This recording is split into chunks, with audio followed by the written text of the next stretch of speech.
Hello বন্ধুরা, welcome to Sutapa's রান্নাঘর। আজ আমি তোমাদের বরবটি দিয়ে একটা পাঁচমিশালি সবজি করে দেখাবো, যেটা ভাত, রুটি, পরোটা সবের সাথে খেতে খুব ভালো লাগে। তো দেখো, এখানে আমি এক আটি বরবটি এভাবে কেটে নিয়েছি ছোটো সাইজের একটা বেগুন, 3টে ছোটো সাইজের আলু লম্বা করে কেটে নিয়েছি, আর নিয়েছি অল্প একটু কুমড়ো, আর নিয়েছি 2টো টমেটো। এখানে 200 গ্রাম কুমড়ো আছে। তো প্রথমে বরবটিটা আমি অল্প একটু জলে জাস্ট একটু হালকা বয়েল করে নেব, কিন্তু এটা খেয়াল রাখতে হবে যাতে বরবটির সুন্দর গ্রিন রঙটা নষ্ট না হয়। আর আলুটাও আমি একটু ভাপ দিয়ে জলটা ফেলে দেব। তো দেখো, বরবটিটা একটু ভাপিয়ে নিয়েছি, এবার জলটা ফেলে আমি একটা ঝুড়িতে রেখে দিয়েছি, আর আলুটাও সেদ্ধ করে নামিয়ে নিয়েছি। এছাড়া আমার লাগছে মাঝারি সাইজের 2টো পেঁয়াজ, আমি এভাবে কেটে নিয়েছি 12-15 কোয়া রসুন, আর 2টো মাঝারি সাইজের টমেটো। আর এদিকে কুমড়ো আর বেগুনটাকে আমি একটু নুন হলুদ মেখে রেখেছি। কড়াইতে দিয়ে দিয়েছি 3 চামচ সর্ষের তেল। প্রথমে বেগুনটা ভেজে তুলে নেব। বেগুনটা একটু লাল লাল করে ভেজে নিতে হবে। তো সবগুলো বেগুন দিয়ে দিয়েছি, খুব সুন্দর করে ভেজে নিয়েছি। এবার বেগুনগুলো তুলে নেব। এবারে ওই বেগুন ভাজা তেলের মধ্যে দিয়ে দিলাম নুন হলুদ মেখে রাখা কুমড়োর টুকরোগুলো। কুমড়োটাকেও লাল লাল করে ভেজে নেব মিডিয়াম ফ্লেমে।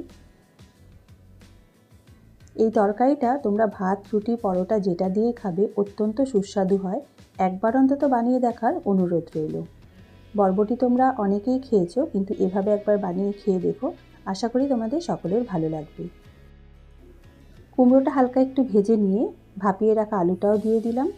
তবে কুমড়োটায় কিন্তু আমি নুন হলুদ মেখে রেখেছিলাম, আলুটা সেদ্ধ করার সময় আমি নুন দেইনি, তাই জন্য সামান্য একটু নুন আর অল্প একটু হলুদ দিয়ে দেবো। এরপরে আলু আর কুমড়োটা লাল লাল করে ভেজে নেব। তোমরা যারা আমার চ্যানেলে নতুন বন্ধু আছো, তারা অবশ্যই আমার চ্যানেলটাকে সাবস্ক্রাইব করে দিয়ে আমার পাশে থাকার অনুরোধ রইল। আর আমার রেসিপিগুলো যদি তোমাদের ভালো লাগে, তাহলে অবশ্যই একটা লাইক, শেয়ার, কমেন্ট করতে কিন্তু ভুলো না। তো দেখো, আলু আর কুমড়োটা ভেজে তুলে নিয়েছি। এবার ওই তেলেই দিয়ে দিলাম 1/2 চামচ গোটা সাদা জিরে আর 2টো শুকনো লঙ্কা। এবার ফোড়নটা একটু ভেজে নেব। রসুন যেটা আমি নিয়েছিলাম সেটা আমি গ্রেট করে নিয়েছি, তোমরা চাইলে থেতো করেও দিতে পারো। এবারে ফোড়নটা ভালো করে ভেজে নিয়ে প্রথমে রসুনটা দিয়ে দিলাম। রসুনটা একটু ভাজা ভাজা করে নেব। রসুনের কাঁচা গন্ধটা গেলে পরে আমি পেঁয়াজ কুচিটা অ্যাড করব। মিডিয়াম ফ্লেমে একটু ভেজে নিচ্ছি। খেয়াল রাখতে হবে যাতে রসুনটা পুড়ে না যায়, তাহলে কিন্তু তেতো লাগবে, ভালো লাগবে না খেতে। একটু হালকা ভাজা ভাজা করে নিয়ে কাঁচা গন্ধটা চলে গেলেই অ্যাড করে দিতে হবে পেঁয়াজটা। তো এবার দিয়ে দেবো পেঁয়াজটা দিয়েও মিডিয়াম ফ্লেমে পেঁয়াজটাকে খানিকক্ষণ ভেজে নেব, জাস্ট একটু রঙটা চেঞ্জ হওয়া পর্যন্ত। খুব ভালো করে এবার ভাজা ভাজা করে নেব।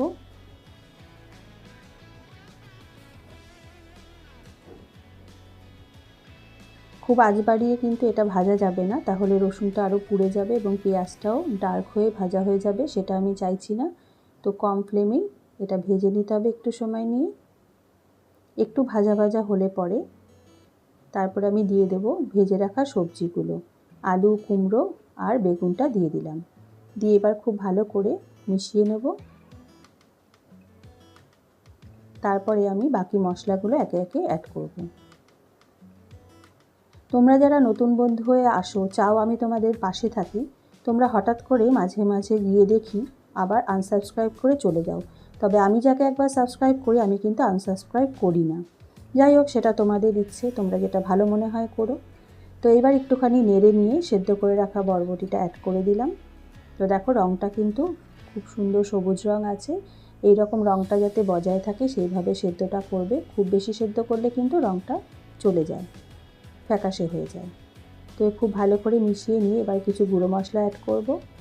তো এখানে আমি দেখো গুঁড়ো মশলা নিয়ে নিয়েছি। হলুদ গুঁড়ো 1/2 চামচ, লঙ্কার গুঁড়ো 1/2 চামচ, 1 চামচ ধনে গুঁড়ো, 1/2 চামচ জিরে গুঁড়ো, আর নিয়েছি 1/2 চামচ কাশ্মীরি লঙ্কার গুঁড়ো, একটা সুন্দর রং হবার জন্য।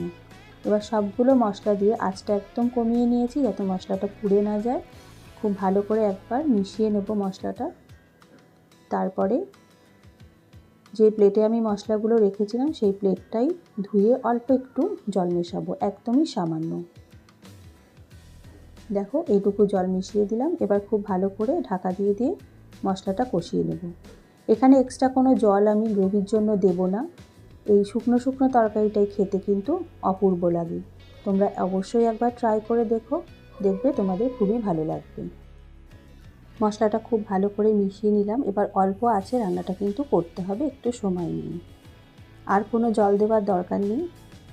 এবার পরিমাণ মতো নুনটা অ্যাড করে দিচ্ছি। আমি কিন্তু ভাজাগুলো ভাজার সময় নুন দিয়েছিলাম, সেই বুঝে নুনটা দিতে হবে।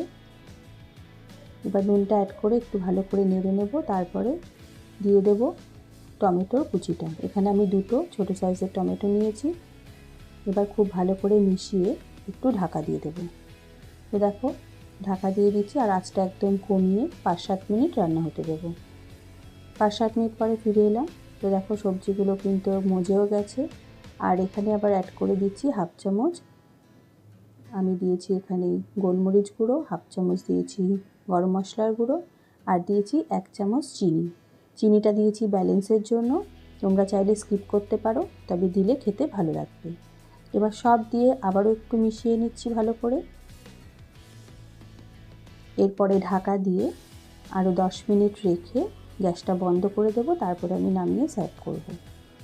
তো খুব ভালো করে একবার মিশিয়ে নিয়ে এবার ঢাকা দিয়ে দেবো। মেশানো হয়ে গেছে। এবার ঢাকা দিয়ে আমি গ্যাসটা বন্ধ করে 10 মিনিট স্ট্যান্ডিং টাইমে রেখে তারপরে সার্ভ করে তোমাদের দেখাচ্ছি। ওইদিকে দেখো 10 মিনিট হয়ে গেছে, আমার বরবটি দিয়ে পাঁচমিশালি সবজি একদম তৈরি। এবার সার্ভ করে দিচ্ছি। তো হালকা হাতে আরেকবার মিশিয়ে নিলাম, এবার সার্ভ করে দিয়েছি। তো বন্ধুরা, আশা করি আমার আজকের রেসিপিটা তোমাদের ভালো লেগেছে। তোমরা অবশ্যই বাড়িতে একবার ট্রাই করো আর আমাকে কমেন্ট করে জানাতে কিন্তু ভুলো না তোমাদের কেমন লেগেছে। তাহলে আজ এই পর্যন্তই, দেখা হবে আগামী পর্বে নতুন একটি রেসিপির সাথে। তোমরা ভালো থেকো, সুস্থ থেকো, ধন্যবাদ।